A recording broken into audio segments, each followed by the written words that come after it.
इसमें हम लोग पूरे ऑब्जेक्टिव क्वेश्चन जो 30 के 30 हैं उन 30 क्वेश्चंस को देखेंगे कि किस तरीके के क्वेश्चन आपके आएंगे। तो आपके लिए एक बहुत ही अच्छा प्रैक्टिस का मौका रहने वाला है। कहते हैं कि तू अपने हुनर को अपना हथियार बना और अपने इरादों को और भी धारदार बना।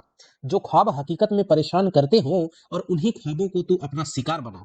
बिल्कुल बच्चों, जो ख्वाब आपको परेशान करते हो उन्हीं को तू अपना शिकार बना। इसी हौसले के साथ चलिए करते हैं शुरुआत इस वीडियो की। बने रहिएगा लास्ट तक, जरूर आपको मजा आएगा ही आएगा और कुछ आप इसमें नया सीख के जाओगे। तो चलिए करते हैं शुरू। सबसे पहला जो क्वेश्चन है बच्चे, 19वीं सदी के मध्य में जो इटली था वो कितने राज्यों में बटा हुआ था? तो 19वीं सदी में इटली आपका 7 राज्यों में बटा हुआ था। ऑप्शन बी आपका सही होगा। बढ़ते हैं क्वेश्चन नंबर 2 की तरफ। जनतांत्रिक और सामाजिक गणतंत्र से मिलकर बना सपनों का संसार किस फ्रांसीसी कलाकार ने बनाया था? जनतांत्रिक और सामाजिक गणतंत्र से मिलकर बना सपनों का संसार, ध्यान देना, सपनों का संसार किससे मिलकर के? जनतांत्रिक और सामाजिक गणतंत्र से मिलकर के। किस फ्रांसीसी कलाकार ने बनाया था? तो सही बात है, फ्रेडरिक सारियो ने इसको बनाया था। सही आंसर क्या होगा? फ्रेडरिक सारियो। अगला क्वेश्चन है, सामाजिक उपबंध नामक पुस्तक के लेखक कौन थे? सामाजिक उपबंध काफी अच्छी किताब है। सामाजिक उपबंध नामक पुस्तक के लेखक कौन थे? सही आंसर है रूसो। आगे बढ़ते हैं, 4 नंबर। देश को एकजुट करने के लिए महात्मा गांधी को एक शक्तिशाली प्रतीक के रूप में क्या दिखाई दिया? तो देश को एकजुट करने के लिए आपने देखा होगा दांडी नमक वाली जो यात्रा हुई थी, तो सही आंसर क्या है? नमक। अगला क्वेश्चन है 5 नंबर। अहिंसा का धर्म, अहिंसा का धर्म सभी भारतीयों को एकता के सूत्र में बांध सकता है, यह विश्वास किनका था? जाहिर सी बात है, अहिंसा की बात किसने करी थी? तो आप सबको पता होगा, महात्मा गांधी ने। सही आंसर हो जाएगा क्या बच्चे? महात्मा गांधी। बढ़ते हैं अगले क्वेश्चन की तरफ। G77 लिखा हुआ है, G77 से आप क्या समझते हैं? तो ये एक समूह है, ऐसे देशों का समूह जो विकासशील हों। ठीक है, तो ये क्या हो जाएगा? एक विकासशील देशों का समूह है जिसमें 77 देश शामिल है। अगला क्वेश्चन है 7 नंबर, देखिए, स्पिनिंग जेनी जो मशीन थी, इसने किस प्रक्रिया में वृद्धि की? तो कताई के प्रक्रिया में इसने वृद्धि की। सही आंसर क्या हो जाएगा? कताई। अगला क्वेश्चन है, गैली क्या है? गैली, ध्यान देना, तो गैली एक धातुई फ्रेम है। सही आंसर क्या होगा बच्चों? ए। अगला है, कपास उत्पादन के लिए निम्नलिखित में से कौन सी मृदा उपयुक्त होती है? तो ध्यान देना, जो कपास उत्पादन के लिए होती है वो काली मृदा में कपास सबसे अच्छा होता है। अगर जलोढ़ मृदा की बात करें तो जलोढ़ मृदा में बच्चों धान, गेहूं, सोयाबीन ये सब होता है। लाल मृदा किसके लिए फेमस होती है? तो लाल मृदा में मोस्टली बाजरा होता है, वैसे होने को सब चीजें होती हैं, लेकिन ज्यादा अच्छा जो है बाजरा इसमें उत्पादन होता है। और लेटराइट मृदा में खास करके आपका चाय, कॉफी ये सब फसलें जो होती हैं इनके लिए ज्यादा उपयुक्त होती है। अगला क्वेश्चन है 10 नंबर। उत्पत्ति के आधार पर संसाधनों का वर्गीकरण तो जैव और अजैव दो प्रकार से किया गया है बच्चों। सही आंसर क्या हो जाएगा? ए। आगे बढ़ते हैं 11 नंबर क्वेश्चन पे। भारत में संयुक्त वन प्रबंधन कार्यक्रम किस प्रकार के वनों के प्रबंध और पुनर्निर्माण स्थानीय समुदायों की भूमिका के महत्व को उजागर करता है? ये काफी अच्छा क्वेश्चन है। तो ध्यान देना, कैसे भारत ये है जो छरित वन है, छरित वन मतलब ऐसे वन जिनका क्षरण हो रहा है, जो टूट करके खत्म हो रहे हैं, समाप्ति की तरफ जा रहे हैं। आरक्षित मतलब रिजर्व वन जिनमें कुछ नहीं हो सकता। हरित वन जो मतलब पूरी तरह से सही है। और अवर्गीकृत इनको क्लासिफाई नहीं किया गया। तो सही आंसर क्या हो जाएगा? बी वाला ऑप्शन सही हो जाएगा। बहुउद्देशीय परियोजनाओं को, बहुउद्देशीय परियोजना का अंग्रेजी होता है मल्टीपर्पज प्रोजेक्ट, का कौन सा लाभ है? तो बाढ़ पर नियंत्रण बिल्कुल सही है, सिंचाई की सुविधा भी सही है, जल विद्युत उत्पादन, इनमें से सभी ये आपका करेक्ट आंसर हो जाएगा बच्चों। तो मल्टीपर्पज जो प्रोजेक्ट होते हैं उनसे इन सभी चीजों में मदद मिलती है, इन सबका लाभ है। बाढ़ पर नियंत्रण, सिंचाई की सुविधा, जल विद्युत उत्पादन, इसमें से सभी सही आंसर हो जाएगा। अगला क्वेश्चन है 13, काफी इंपॉर्टेंट है। चाय, कॉफी, रबर, गन्ना, केला आदि किस तरह की फसलें हैं? ध्यान देना, चाय हो गया, कॉफी, गन्ना, रबर, ये सब जो है किसी एक क्षेत्र में बड़े पैमाने पर, आप देखेंगे चाय की खेती हो, बड़े बड़े प्लॉट में चाय चाय चाय चाय ऐसे, केला है, केला ही चलता रहेगा, रबर का प्लॉट है, सही है, गन्ने का। तो एक किसी क्षेत्र में बड़े पैमाने पर अगर कोई एक ही किस्म की फसल लगाई जाती है तो उस फसल को हम लोग रोपण फसल बोलते हैं। राइट, क्या बोलते हैं? रोपण फसल, या इंग्लिश में प्लांटेशन क्रॉप भी बोलते हैं। तो सही आंसर क्या हो जाएगा? Option number C. ध्यान देना, जंगल को काट करके उसको जला के साफ करके जो फसलें बनाई जाती हैं उसको झूम कृषि कहते हैं। ध्यान देना, ये भी क्वेश्चन आता है झूम वाला भी। अगला क्वेश्चन देखना बच्चे, निम्नांकित कोयले की खानों में से कौन झारखंड राज्य में? तो आप देख रहे होंगे इसमें से कौन सा है? बोकारो जो है वो आपका झारखंड स्टेट में पड़ता है बच्चे। रानीगंज कहाँ पे है? वेस्ट बंगाल। सिंगरैनी कहाँ है? एमपी में पड़ जाएगा। और आप बताइए तलचर कहाँ पे है? अगला क्वेश्चन है 15, कारखानों द्वारा निष्कासित 1 लीटर अपशिष्ट मतलब जो गंदा पदार्थ होता है उससे कितना गुना जल दूषित होता है? तो सही है बच्चों, 8 गुना जल। यानी कि अगर 1 लीटर जो है अपशिष्ट यानी कि वेस्ट मटेरियल निकला है तो उससे 8 लीटर पानी जो है गंदा हो जाता है, दूषित हो जाता है। अब समझिए कि अपशिष्टों का कितना बड़ा नुकसान है हम लोगों के लिए। अगला है 16 नंबर। भारत का सबसे लंबा राष्ट्रीय राजमार्ग मतलब नेशनल हाईवे की बात कर रहा है, तो कौन सा है? NH7। तो कौन सा सही आंसर हो जाएगा आपका? NH7 इसका करेक्ट आंसर हो जाएगा, ऑप्शन नंबर बी। आगे बढ़ते हैं, सत्ता का बंटवारा बच्चों, सत्ता का जो बंटवारा है किस प्रकार की व्यवस्था के लिए सबसे अच्छा माना जाता है? तो लोकतांत्रिक व्यवस्था के लिए सबसे अच्छा माना जाता है। अगला क्वेश्चन है, संविधान में हिंदी के अलावा कितनी भाषाओं को अनुसूचित भाषा का दर्जा दिया गया है? तो आपको पता होना चाहिए कि संविधान में टोटल 22 भाषाओं को जो है अनुसूचित भाषा का दर्जा दिया गया है। तो एक भाषा अगर हिंदी है तो बाकी बची भाषाएं कितनी? 21। तो सही आंसर क्या हो जाएगा? ऑप्शन नंबर बी आपका 21 भाषा। आगे बढ़ते हैं, 19 नंबर के क्वेश्चन पे मैक्सिको ओलंपिक कब हुआ था? जो मैक्सिको ओलंपिक हुआ था वो 1968 में हुआ था, ये सही आंसर है।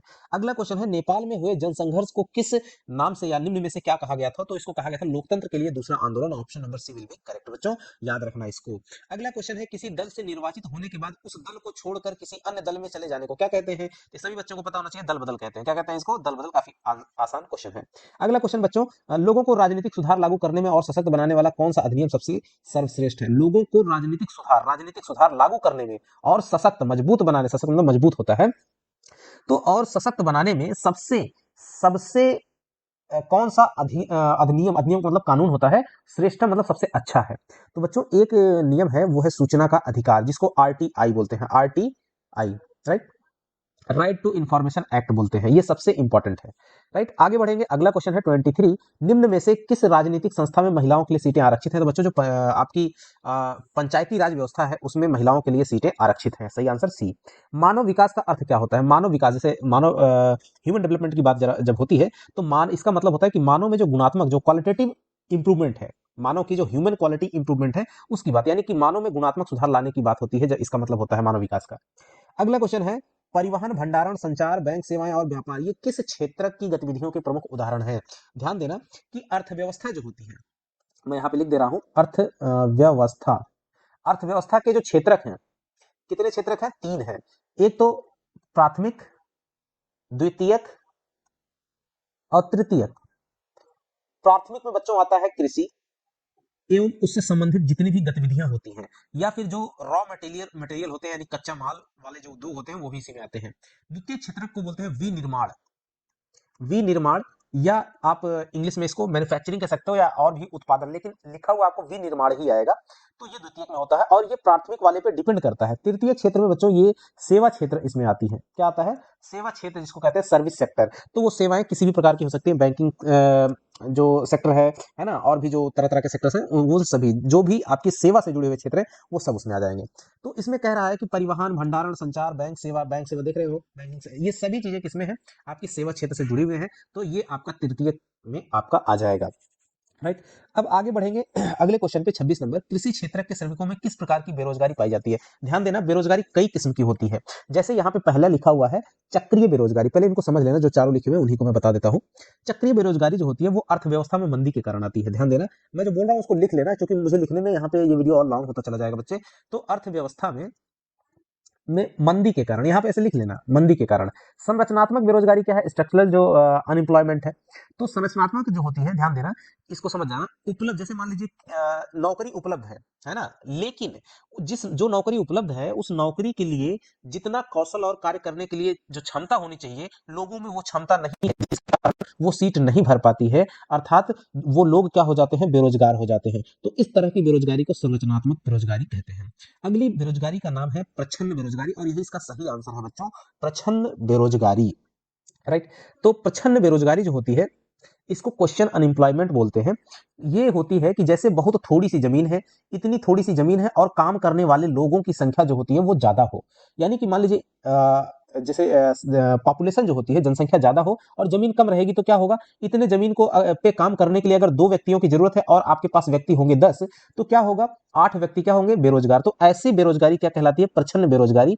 अब समझ में आ गया होगा कि यानी कि जमीन की अनुपलब्धता के कारण जो बेरोजगारी उत्पन्न हो जाती है, लोग ज्यादा हो जाएंगे, जमीन कम हो जाएगी, तो सबको काम करने का जो है अवसर कम मिलेगा, यानी कि सबको काम नहीं मिल पाएगा। तो ऐसी बेरोजगारी को प्रच्छन्न बेरोजगारी कहते हैं, और ये कृषि क्षेत्र की बात हो रही है, तो कृषि क्षेत्र में ही ये होती है, तो ये सही आंसर प्रच्छन्न बेरोजगारी। अब होता है खुली बेरोजगारी। ये कैसी है? खुली बेरोजगारी का मतलब होता है जहां पर काम करने के जो अवसर हैं वही ना हो। बात समझ रहे हो? यानी कि जहां पर जॉब वगैरह ही ना हो, जहां काम करने के चांसेस ही ना हो, वैसी जगह पर तो जहां काम के अवसर ही ना हो, उनकी कमी हो, उनको हम लोग खुली बेरोजगारी में रखते हैं। तो सही आंसर प्रच्छन्न बेरोजगारी इसका हो जाएगा। अगला क्वेश्चन है व्यापारिक बैंक के काम क्या है? तो ध्यान देना, साख निर्माण होता है, ऋण देना भी होता है, जमा स्वीकार करना भी होता है। ये क्या है कि क्रेडिट है ना, साख निर्माण का मतलब जो क्रेडिट स्कोर होता है, क्रेडिट वैल्यू करना, तो क्रेडिट निर्माण में भी होता है। और ऋण देना हो गया आपका, उसके बाद जमा स्वीकार करना, इनमें से सभी आपका करेक्ट आंसर हो जाएगा। ये सभी काम जो है व्यापारिक बैंकों के काम है। अगला क्वेश्चन 28, विदेशी निवेश वह निवेश है जो कि डैश के द्वारा किया जाता है। तो भाई विदेशी निवेश क्या है? विदेशी निवेश होता है जो मल्टीनेशनल कंपनीज होती हैं या बहुराष्ट्रीय कंपनियां जिनको कहते हैं, यानी कि अलग अलग जो देश हैं उन अलग अलग मतलब दूसरे दूसरे देशों में जो भी जितनी भी जो भी कंपनियां हैं जो एक देश से दूसरे देश में काम करती हैं, राइट, जो भी वैसी कंपनी जो सिर्फ एक ही देश में निश्चित ना हो, एक ही देश में काम ना कर रही हो, वैसी कंपनी जो अपने देश के अलावा दूसरे देशों में भी काम करती हो, दूसरे देशों में भी पैसा लगाती हो, उनको मल्टीनेशनल कंपनीज कहते हैं। तो वही विदेशी निवेश वही जो है विदेशी निवेश उन्हीं के द्वारा किया जाता है, राइट राइट। तो ये आपका सही आंसर क्या हो जाएगा, डी। बढ़ते हैं क्वेश्चन नंबर 29।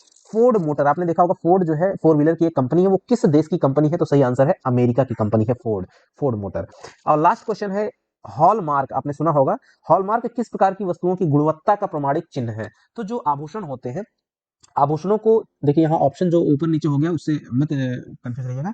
इसका सही आंसर क्या हो जाएगा, आभूषण। आभूषणों को जो है हम लोग उसमें जो हॉलमार्क लगा रहता है उससे पहचान करते हैं उसकी क्वालिटी की। तो हॉलमार्क लगा हुआ जो है हमको आभूषण खरीदना चाहिए जो उसकी गुणवत्ता को, हॉलमार्क क्या होता है, इस तरह से ऐसे जो एक प्रकार से साइन बना रहता है किसी चीज का, उसमें कुछ लिखा रहता है या कोई निशान बना रहता है, इनको हम लोग हॉलमार्क चिन्ह बोलते हैं। जब भी आप कुछ खरीदते हैं जेवर ज्वेलरी, तो उस पे देखिए एक जैसे मुहर लगी रहती है, उसी तरह से उसमें बना रहता है, तो वो हॉलमार्क होता है। ठीक है बच्चों, आई होप कि आपको ये वीडियो पसंद आया होगा और आपके लिए थोड़ा सा ये मददगार सिद्ध होगा जरूर ही आपके एग्जाम पर्पस के लिए। तो मिलेंगे और इसके कुछ और भी वीडियोस लेकर के तरह तरह के कंटेंट आपके साथ में डिस्कस करते रहेंगे। बस आप अपनी तैयारी को जारी रखिएगा डियर। मिलेंगे अगले वीडियो में, तब तक के लिए नमस्कार, जय हिंद बच्चों।